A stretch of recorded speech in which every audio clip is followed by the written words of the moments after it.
অর্থবছরের প্রথম মাসেই বাজিমাত রপ্তানি এবং রেমিটেন্সে। জুলাইয়ে বহির্খাতের প্রধান দুই উৎস থেকে আয় হয়েছে $700 কোটি, যা এক বছরের ব্যবধানে বেড়েছে $150 কোটি উপরে। এই সময়ে 25% আয় বেড়েছে পোশাক খাতে, যাকে ইতিবাচক বলছেন বিশ্লেষকরা। মইনুল হাসানের রিপোর্টে বিস্তারিত। দেশে মূল্য সংযোজনের বিচারে সবার উপরে নিটওয়্যার শিল্প। মূলত দেশীয় কলগুলো থেকে উৎপাদিত সুতা ব্যবহার করে তৈরি হয় এসব পোশাক, যার গন্তব্য ইউরোপ, আমেরিকা সহ উন্নত দেশগুলো। করোনার আগে রপ্তানি আয়ের বিচারে নিট পোশাক থেকে ওভেন এগিয়ে থাকলেও গেল 5 বছরে উঠে গেছে শীর্ষে, যে ধারাবাহিকতা ছিল অর্থ বছরের প্রথম মাসেও। ইপিবির হিসাবে জুলাইয়ে নিটওয়্যার থেকে রপ্তানি আয় আসে রেকর্ড $219 কোটি, যা আগের বছরের চেয়ে বেড়েছে 26%। এই আয় পোশাক খাতের সার্বিক প্রবৃদ্ধি থেকেও বেশি। উদ্যোক্তারা বলছেন, মার্কিন শুল্ক কিংবা অভ্যন্তরীণ টানাপোড়েন থাকলেও বাংলাদেশ বিমুখ হননি বিদেশি ক্রেতারা। জুলাই মাসে নানাবিধ আন্দোলনের কারণে এবং জুলাই আপরাইজিং এর কারণে আমাদের প্রায় 15-20 দিন আমরা আসলে প্রোডাকশন করতে পারি নাই গত বছর। তো সেই তুলনায় 25% গ্রোথ রেট কিন্তু আসলে ইন এ সেন্স পজিটিভ না, আরো বেশি হওয়া উচিত ছিল। জুলাইয়ে রপ্তানি প্রবৃদ্ধির আরেক বড় খাত ছিল চামড়া ও চামড়াজাত পণ্য। দীর্ঘদিনের অস্বস্তি আর আশঙ্কা কাটিয়ে আয় বাড়ে প্রায় 30%। তবে তার চেয়ে বেশি এগিয়ে ছিল চামড়াবিহীন জুতার রপ্তানি। প্রথম মাসেই যেখান থেকে আসে $5 কোটি উপরে। এছাড়া হিমায়িত খাদ্য ও কৃষিপণ্য রপ্তানিও ছিল ইতিবাচক। এটাকে ধরে রাখতে গেলে বাংলাদেশের ভেতরে রাজনৈতিক, নির্বাচনী অস্থিরতা এগুলো যাতে কোনোভাবেই অর্থনীতিকে ক্ষতিগ্রস্ত করে এই লেভেলে রাখতে দেওয়া যাবে না। বিশ্ব রপ্তানি বাজারে ভালো করতে হলে আমাদের ডোমেস্টিক সাপ্লাই সাইড মেকানিজমটিকে সুসংহত করতে হবে। জ্বালানি নিরাপত্তা যদি আমরা নিশ্চিত করতে না পারি, তাহলে শুধু রপ্তানি না, দেশের অন্যান্য ইন্ডাস্ট্রির জন্য কিন্তু এটা একটা ইম্প্যাক্ট ফেলবে। রপ্তানির বাইরে প্রবাসী আয়েও সুবাতাস ছিল জুলাইয়ে। এই সময়ে দেশে আসে $248 কোটি রেমিটেন্স, যা আগের বছরের চেয়ে 29% বেশি। বাংলাদেশ ব্যাংকের হিসাবে অর্থ বছরের প্রথম মাস হিসেবে এই আয় গেল 5 বছরের মধ্যে সর্বোচ্চ। দুর্নীতির মাত্রা কিন্তু কমেছে এই অর্থে যে হয়তো টাকা পাচার আগে যেভাবে হচ্ছিল এটা এখন সেভাবে হচ্ছে না। ফলে আমাদের প্রবাসীরা উদ্বুদ্ধ হয়েছেন ফর্মাল চ্যানেলে টাকা পয়সা পাঠাতে। ম্যাক্রো ইকোনমিক যে ব্যবস্থা আমরা দেখতে পাচ্ছি, তাতে বিনিময় হার অনেক সুসংহত হয়েছে। এটাও মার্কেটকে একটা পজিটিভ সিগন্যাল দিয়েছে। এই ঊর্ধ্বমুখী ধারা বা শক্তিশালী ধারা সবার আগে আমাদের যে বেনিফিটটা দিবে সেটা হলো আমাদের ফরেন এক্সচেঞ্জ রিজার্ভটাকে আরও শক্তিশালী করে ডলার টাকার যে এক্সচেঞ্জ রেট সেটাকে স্টেবল রাখতে সহায়তা করবে। সব মিলিয়ে বহির্খাতের দুই উৎস থেকে আয় হয় $700 কোটি, যা আগের বছরের চেয়ে বেড়েছে $150 কোটি। মইনুল হাসান, চ্যানেল 24, ঢাকা। সবশেষ অর্থ বছরের রেকর্ড $473 কোটি রেমিটেন্স এসেছে যুক্তরাষ্ট্র থেকে। বাংলাদেশ ব্যাংক প্রকাশিত প্রতিবেদনে এই তথ্য উঠে এসেছে। এই তালিকায় $426 কোটি নিয়ে দ্বিতীয় অবস্থানে রয়েছে সৌদি আরব। তথ্য অনুযায়ী শীর্ষ 5 দেশ থেকে এসেছে মোট আয়ের 63%। আর বিলিয়ন ডলারের ঘরে রেমিটেন্স আসা দেশের সংখ্যা 9টি। আয়ের বিচারে শীর্ষে ঢাকা বিভাগ $1500 কোটি এসেছে। আর এককভাবে সবচেয়ে বেশি $496 কোটি এসেছে ইসলামী ব্যাংক বাংলাদেশ লিমিটেডের মাধ্যমে। উল্লেখ্য, সবশেষ অর্থ বছরে মোট প্রবাসী আয় আসে $3033 কোটি, যা 8 বছরে উঠেছে দ্বিগুণে।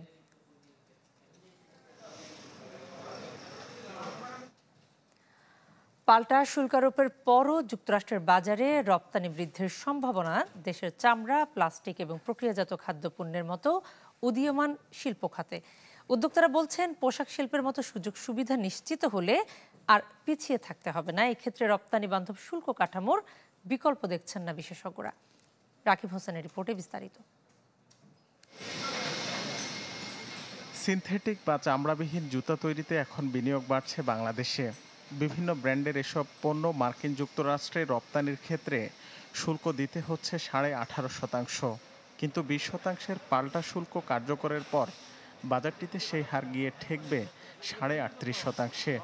অর্থাৎ 1000 টাকার একজোড়া জুতার জন্য মার্কিন প্রশাসনকে কর দিতে হবে 380 টাকা। একই হারে বাড়তি শুল্ক যোগ হবে অন্যান্য পণ্যেও। উদ্যোক্তারা বলছেন সব দেশের জন্য এই সিদ্ধান্ত কার্যকর হওয়ায় বাড়তি দুশ্চিন্তার কারণ নেই বাংলাদেশের, বরং কোনো কোনো ক্ষেত্রে সুযোগ আছে এগিয়ে যাবার। এক সেক্টরের উপর নির্ভর করে একটা ইকোনমি চলা উচিত না এবং চলতে পারে না লং টার্মে। এই যে ধরনের বড় বড় শক আসবে তখন সেটা অ্যাবজর্ব করতে পারবে না। তো এই জন্য গভর্নমেন্টকে অবশ্যই স্পষ্ট পলিসি নিতে হবে, সাপোর্ট দিতে হবে। আমরা যদি গার্মেন্টসের মতো একটা সেক্টরকে পৃথিবীতে 1-2 ভিতরে নিয়ে যেতে পারি তাহলে আমরা অন্য সেক্টর কেন পারবো না। যে আমেরিকান মার্কেটে যেহেতু আমরা পেনিট্রেট করেছিলাম এবং আমাদের গ্রোথ বাড়ছে 20% গ্রোথ, আমরা আমাদের গ্রোথটা ধরে রাখতে পারবো এবং ভবিষ্যতে আরও অনেক বেশি হবে। মার্কিন বাজারে কৃত্রিম চামড়ার জুতা, প্লাস্টিক পণ্যের পাশাপাশি প্রক্রিয়াজাত খাদ্যপণ্য রপ্তানি করছে দেশের শীর্ষস্থানীয় প্রতিষ্ঠান প্রাণ আরএফএল গ্রুপ। বাজারটিতে প্রতিষ্ঠানটির রপ্তানি বছরে অন্তত $6 কোটি। সংশ্লিষ্টরা বলছেন পাল্টা শুল্ক যোগ হলেও চীন যুক্তরাষ্ট্র বাণিজ্য যুদ্ধের কারণে সুযোগ রয়েছে রপ্তানি বাড়ানোর। কম দামে অ্যাকচুয়ালি ওইখানে পণ্য সরবরাহ করে আমাদের এক্সপোর্ট করতে হয় এবং চায়নার সাথে, ভিয়েতনামের সাথে, ফিলিপিন্সের সাথে, ইন্ডিয়ার সাথে, সো নেইবারিং যে কান্ট্রিজগুলো আছে এদের সাথে অ্যাকচুয়ালি আমাদের কম্পিট করে ওইখানে এক্সপোর্ট করতে হয়। ইপিবির হিসাবে সবশেষ অর্থ বছরে চামড়া ও চামড়াজাত পণ্যের রপ্তানি আয় $114 কোটি, যার 3 ভাগের 1 ভাগ ছিল যুক্তরাষ্ট্র থেকে। একই সময়ে বাজারটিতে রপ্তানি বাড়ে প্রক্রিয়াজাত খাদ্য ও প্লাস্টিক পণ্যের। বিশেষজ্ঞদের মতে সম্ভাবনা কাজে লাগাতে শুল্ক কাঠামো সংশোধনের বিকল্প নেই। এনবিআরে বিরাট একটা প্রজেক্ট নেওয়া হয়েছে, ট্যারিফ মডার্নাইজেশন, মানে আধুনিকরণ, শুল্ক আধুনিকরণ। তারপরে আমাদের ন্যাশনাল ট্যারিফ পলিসিও একটা হয়েছে। এইগুলো করে এখন শুল্ককে হ্রাস করতে হবে যাতে করে রপ্তানি প্রবণতাটা একটু বাড়ে, এনকারেজ হয়। যুক্তরাষ্ট্রের বাজারে বাড়তি শুল্ক কার্যকর হচ্ছে 7 আগস্ট থেকে। রাকিব হোসেন, চ্যানেল 24, ঢাকা। এদিকে যুক্তরাষ্ট্রের নতুন শুল্ক হার নিয়ে ততটা চিন্তিত নন অর্থ উপদেষ্টা সালেউদ্দিন আহমেদ। সচিবালয়ের ক্রয় কমিটির সভা শেষে তিনি বলেন, আনুষ্ঠানিক চুক্তি সই হলে শুল্ক ইস্যুতে চূড়ান্ত সিদ্ধান্ত নেওয়া যাবে। গেল 1 বছরে অর্থনৈতিক খাদের কিনারা থেকে উঠে এসেছে উল্লেখ করে তিনি জানান, অনেকটা স্বস্তিতে দেশ। তবে মূল্যস্ফীতি, জ্বালানি, কর্মসংস্থান এবং ব্যবসা বাণিজ্য নিয়ে বেশ কিছু চ্যালেঞ্জের কথা তিনি বলেন। এদিনের সভায় মোট 11টি ক্রয় প্রস্তাবের অনুমোদন দেওয়া হয়। এর মধ্যে রয়েছে খোলা বাজার থেকে 1 কার্গো এলএনজি কেনা এবং বিভিন্ন দেশ থেকে সার এবং চিনি কেনার প্রস্তাবও।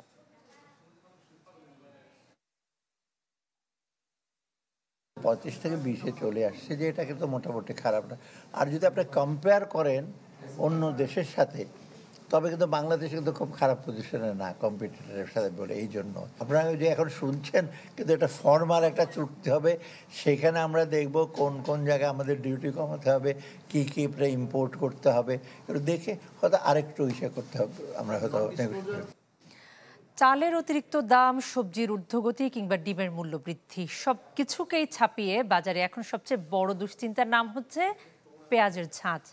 সরবরাহ স্বাভাবিক থাকার পরও এমন অতিরিক্ত দামের কারণ জানা নেই খোদ খুচরা বিক্রেতাদের, জানিয়ে ক্ষোভের শেষ নেই ক্রেতাদেরও। মূল্যস্ফীতি নিয়ে সরকারের প্রক্ষেপণের কোনো প্রতিফলন নেই বাজারে। আমিষের সব উৎসের দাম যখন নাগালের বাইরে, তখন নতুন করে দুশ্চিন্তা বাড়াচ্ছে পেঁয়াজের বাড়তি দাম। আড়তে নেই সরবরাহ সংকট, তবুও সপ্তাহখানেক ধরে উত্তাপ ছড়াচ্ছে মশলা জাতীয় এই পণ্য। কেজিতে অন্তত 25 টাকা দাম বেড়ে বিক্রি হচ্ছে 75 টাকায়। স্বস্তি নেই আদা ও মসুর ডালেও। পেঁয়াজ বিক্রি করছি 60 টাকা, 55 টাকা, এখন পেঁয়াজ 75 টাকা। 1 কেজি পেঁয়াজে 25 টাকা বাড়ছে, 20 থেকে 25 টাকা বাড়ছে। সাদা পেঁয়াজ বিক্রি করতেছে আপনার 220-30 টাকা এরকম বিক্রি করতেছে, আগে বিক্রি করছে 150 বা 40। বৃষ্টির অজুহাতে মাসখানেক ধরেই চড়া সবজির বাজার। অধিকাংশ সবজি বিক্রি হচ্ছে 70 থেকে 80 টাকায়। কাঁচামরিচের ঝালও অপরিবর্তিত রয়ে বিকোচ্ছে কেজি প্রতি 240 টাকায়। নতুন করে দাম না বাড়লেও এখনও ভোগাচ্ছে চালের বাজার। আমিষের উৎস ডিম মুরগিতেও স্বস্তি নেই সাধারণের, দুটোরই দাম বেড়েছে অন্তত 15 টাকা। দেশি শসা 100 টাকা কেজি, কাঁচামরিচের কেজি 240। যে এই সময়টা সবসময় দেখছি যে ডজনে 10 টাকা 5 টাকা বাড়তি। মোটা চাল আপনার 60-62, তারপরে জিরা চাল 60-65 টাকা। তো এখন পর্যন্ত কোনো চালের দাম কমে নাই। আমাদের অবস্থা তো খুবই খারাপ। আর একটু যদি জিনিসপাতির দাম কমতো তার একটু ভালো হতো। বাজার নিয়ন্ত্রণে সাম্প্রতিক সময় সরকারের উদাসীনতাকে দায়ী করছেন ক্রেতা বিক্রেতারা। রাকিব আল Jabed, channel 24, Dhaka.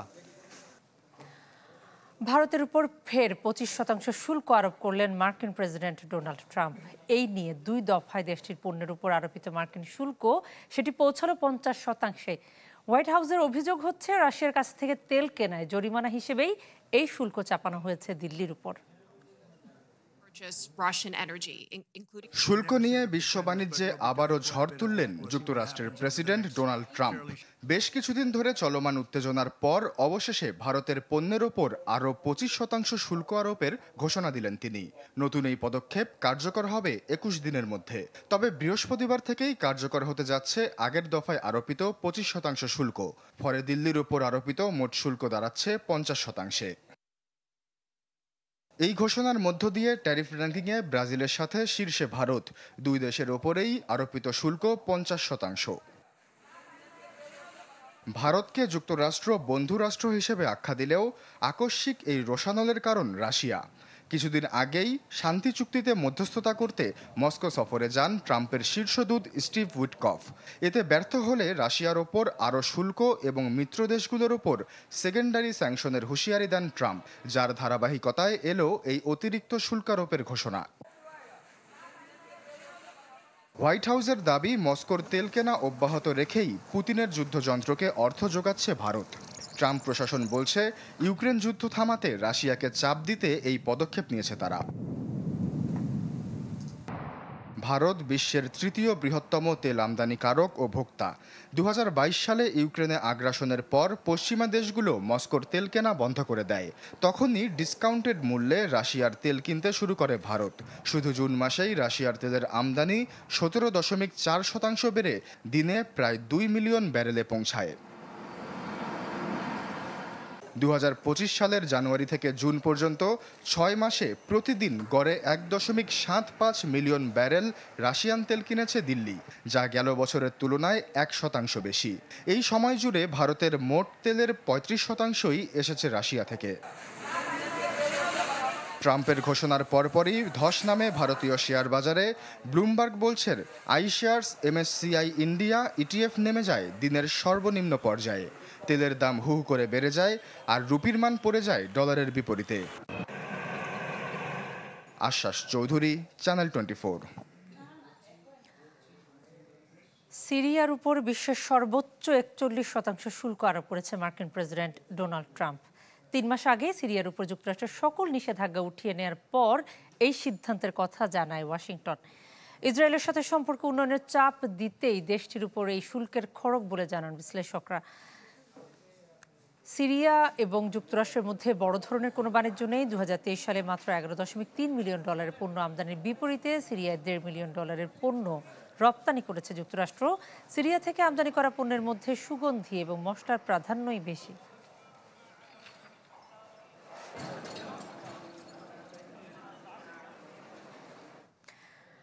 Mercantile bank PLC, business 24 এর এখনকার আয়োজন এটুকুই। এতক্ষণ সঙ্গে থাকার জন্য আপনাদের সবাইকে ধন্যবাদ।